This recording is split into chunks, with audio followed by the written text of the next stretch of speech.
उधमपुर नाम का एक शहर था। उस शहर में चिंटू और पिंटू नाम के दो शरारती बच्चे रहते थे। वो दोनों काफी दिनों बाद मिल रहे थे। वो दोनों ऐसे ही बातें करने लगे और उन दोनों के पास एक रोबोट था। तो क्या चल रहा है आजकल तेरा चिंटू? तेरे बाल बच्चे तो ठीक है ना? पिंटू, मैं आज तुझे एक बात बताता हूँ। ये बात तो बहुत ही सीरियस है। तुझे तो पता है ये दुनिया तो झंडे, और इस झंडी दुनिया में हमें जगने के लिए तो झंडे होना पड़ता है, इसलिए मेरी जिंदगी में झंडे। वाह चिंटू वाह, क्या बात बोले तूने तो आज मेरा दिल ही जीत लिया। वैसे तेरी पढ़ाई कैसे चल रही है?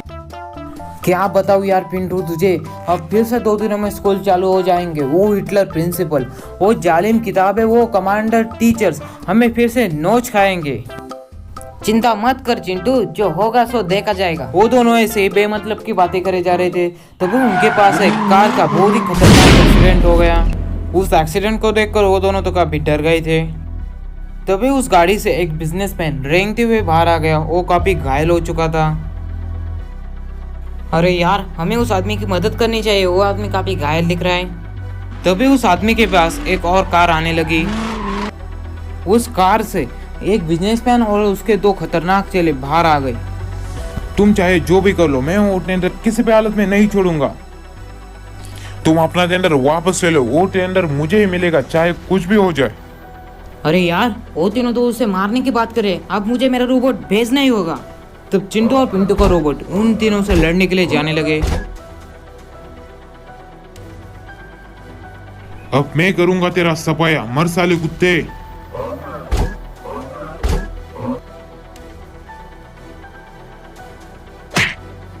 अपने आदमी को ऐसे पिटते देखकर दूसरा आदमी वहां से भागने लगा।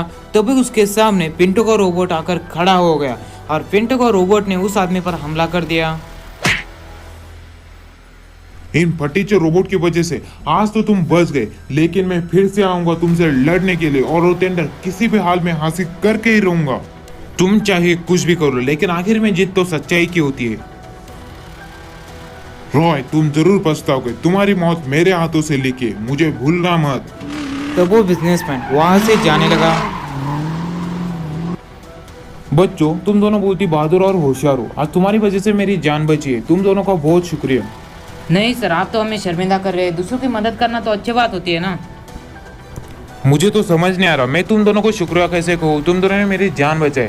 अगर आगे चलकर तुम दोनों को कोई भी मुसीबत आ गई तो मुझे जरूर कहना। अगर आगे चलकर हम पर कोई मुसीबत आ गई तो जरूर आपको बताएंगे। इतना कह के वो बिजनेसमैन वहां से जाने लगा। आखिरकार मेरे रोबोट ने कमाल ही कर दिया। नहीं पिंटू यार, तुम्हारा रोबोट तो डर के मारे यही बैठ गया था। जब मेरे रोबोट ने उस आदमी को मारा तब तुम्हारे रोबोट में हिम्मत आ गई। इसका मतलब मेरे रोबोट ज्यादा हिम्मत वाला है। चिंटू यह मत बोल, अंत भला तो सब भला। पिंटू तू भी यह मत बोल, अंत तभी होता है जब किसी चीज की शुरुआत होती है। तुम्हारा रोबोट तो यार डर के मारे बैठ गया था। अब बहुत हो गया चिंटू, बहुत कर ली तूने मेरी बेइज्जती और मेरे रोबोट की बेइज्जती। अब होगा यहाँ इंतकाम। हो जाए हम दोनों रोबोट के बीच में एक रेस। जो भी रोबोट उस रेस में जीतेगा उसका रोबोट ज्यादा पावरफुल। क्या बोलता है? मुझे हर मुकाबला मंजूर है चिंटू। अब ये लड़ाई नहीं, मेरी इज्जत हो गई है। काहे की इज्जत पिंटू? तुझे तो इज्जत ही नहीं है। तब वो दोनों ही रोबोट इस ब्रह्मांड के सबसे खतरनाक रेस के लिए तैयार हो गई। उन दोनों को यहाँ से लेकर आगे जो ट्रैफिक स्टूल पड़े थे वहां तक जाना होगा। जो भी इस ट्रैफिक स्टूल को सबसे पहले पार करेगा वो भी होगा विजेता। तो वो दोनों रेस में दौड़ने लगे, लेकिन अंत में उन दोनों ने फिनिशिंग को एक साथ ही टच कर लिया, जिसके कारण कोई भी विजेता नहीं बन पाया। यस, आखिरकार मेरा रोबोट जीत ही गया। अरे बेवकूफ, कोई भी नहीं जीता। दोनों रोबोट की स्पीड सेम है। उन दोनों ने एक साथ लाइन को टच किया है। चिंटू एक बात कान खोल के सुन ले, मैं बेवकूफ नहीं हूँ, तू बेवकूफ है, तेरा रोबोट बेवकूफ है। या दूसरी तरफ चिंटू सोचने लगा, इसके मुंह लगने से तो कोई फायदा नहीं होगा। आखिर ऐसा क्या करा जाए जिससे यह पता चल गया तो किसका रोबोट पावरफुल है। तब चिंटू काफी देर सोचने लगा। काफी देर सोचने के बाद चिंटू के मन में एक आइडिया आ गया कि इन दोनों रोबोट की फाइटिंग करवा देते। जो भी जीता उसका रोबोट पावरफुल हो जाएगा। तब चिंटू ने जो सोचा था वो सारी बातें उसने पिंटू को बता दी। ये हुई ना मर्दों वाली बात, अब तुझे बताता हूँ। हालांकि यह दूसरी तरफ उन दोनों रोबोट को लड़ाई तो नहीं करनी थी, लेकिन उनके पागल ओनर्स के कारण उनको लड़ना पड़ रहा था।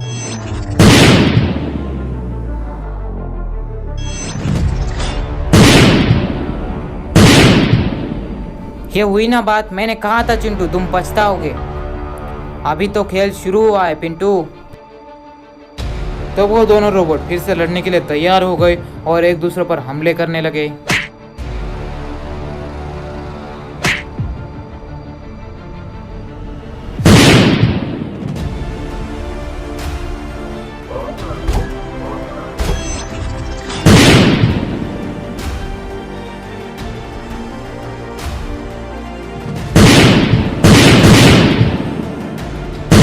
अंत में इतने भयानक लड़ाई के बाद वो दोनों रोबोट काफी डैमेज हो गए थे, इसलिए वो दोनों रोबोट वहां ही गिर पड़े। या दूसरी तरफ रोबोट के ऐसे हालत देखकर चिंटू और पिंटू को अपने गलती का एहसास हो गया था और वो दोनों काफी उदास हो गए थे। Tank robot versus Megatron robot लड़ाई। शहर से दूर एक अंधेरी इलाके में रोबोट फाइटिंग लीग शुरू हो गई थी। यह लीग गैर कानूनी थी, लेकिन इसे देखने के लिए शहर के कोने कोने से लोग आते थे। पिछले 5 सालों से उस रोबोट फाइटिंग लीग को विलन नाम का एक आदमी जीतते आ रहा है। अरे नहीं, फिर से मैं हार गया। हर साल की तरह इस साल भी रोबोट फाइटिंग लीग मैं ही जीतूंगा। इसके रोबोट को कोई भी नहीं हरा सकता। यही है रोबोट चैंपियन का बादशाह। तो राम, रोबोटिक इंजीनियरिंग की पढ़ाई कर कर आजकल क्या चल रहा है? क्या यार, क्या बताऊँ तुझे, मुझे शहर में कहीं भी नौकरी नहीं मिल रही। तुझे इस लैब में तो नौकरी मिल गई, लेकिन मुझे किसी भी लैब में नौकरी नहीं मिल रही है। क्या करूँ, अब कुछ भी समझ नहीं आ रहा था। घर में काफ़ी पैसों की काफ़ी ज़रूरत है। दादाजी ने मेरे पढ़ाई के लिए काफ़ी पैसे खर्च कर दिए और मैं दादाजी के लिए कुछ भी नहीं कर पा रहा। राम, मैं तुझे एक काम बताता हूँ, उसे जो भी पैसा मिलेगा वो सारा पैसा तू ही रख ले, लेकिन बाद में कुछ गड़बड़ हो जाए तो मेरा नाम बीच में मत लेना। चल यार बता दे, अब कुछ तो करना ही पड़ेगा दादाजी के लिए। शहर के बाहर एक सुनसान इलाके में इलीगल रोबोट फाइटिंग लीग होती है। अगर तुम उस लीग में जीत गए तुम्हें करोड़ों रुपए मिल सकते हैं। तब राम बिना कुछ सोचे अपने दादाजी के लिए उस रोबोट फाइटिंग लीग में जाने के लिए तैयार हो गया। राम एक रोबोटिक इंजीनियर होने के कारण उसने आसानी से टैंक रोबोट तैयार कर लिया।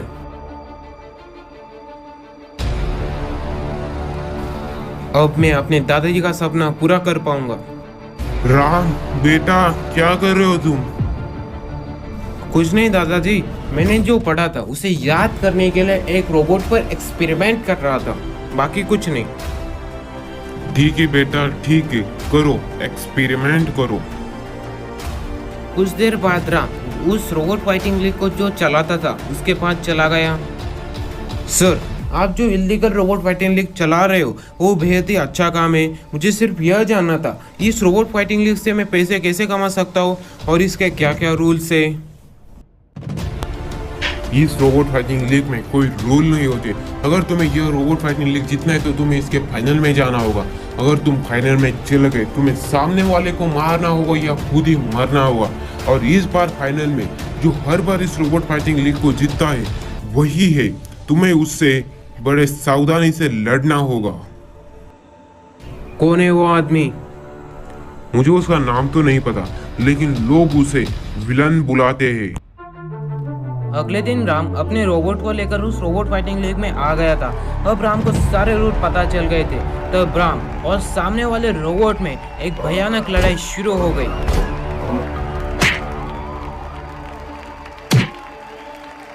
तब राम के रोबोट ने सामने वाले रोबोट को बड़े आसानी से हरा दिया। तब राम ने पहले 2 मैच तो आराम से जीत ले। अगर कोई भी पहले 2 मैच जीत ले तो सेमीफाइनल में चला जाता है। अब राम का कल सेमीफाइनल का मुकाबला था। अगले दिन राम उस सेमीफाइनल मुकाबला खेलने के लिए अपने रोबोट के साथ उस जगह पर पूरी तैयारी से आ गया था।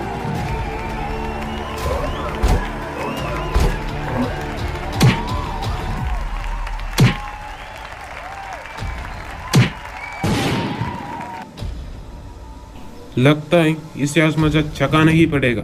रोबोट अपना सुपर पावर मोड एक्टिव कर लो।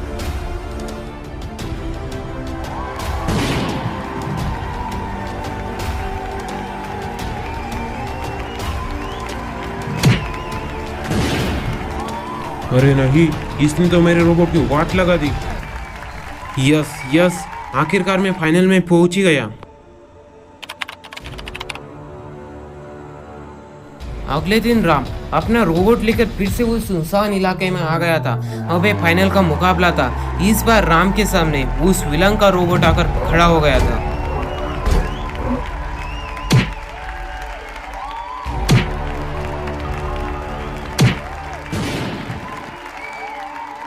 आज तो टक्कर की लड़ाई हो रही है।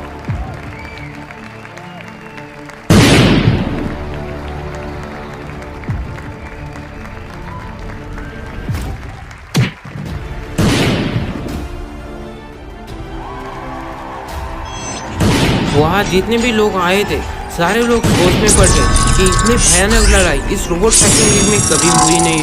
अब इन दोनों में आखिर जीतेगा कौन?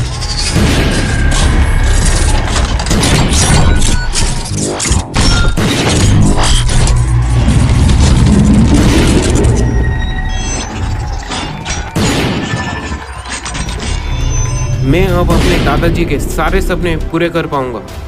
अरे नहीं, ऐसे कैसे इसने मेरे रोबोट को हरा दिया।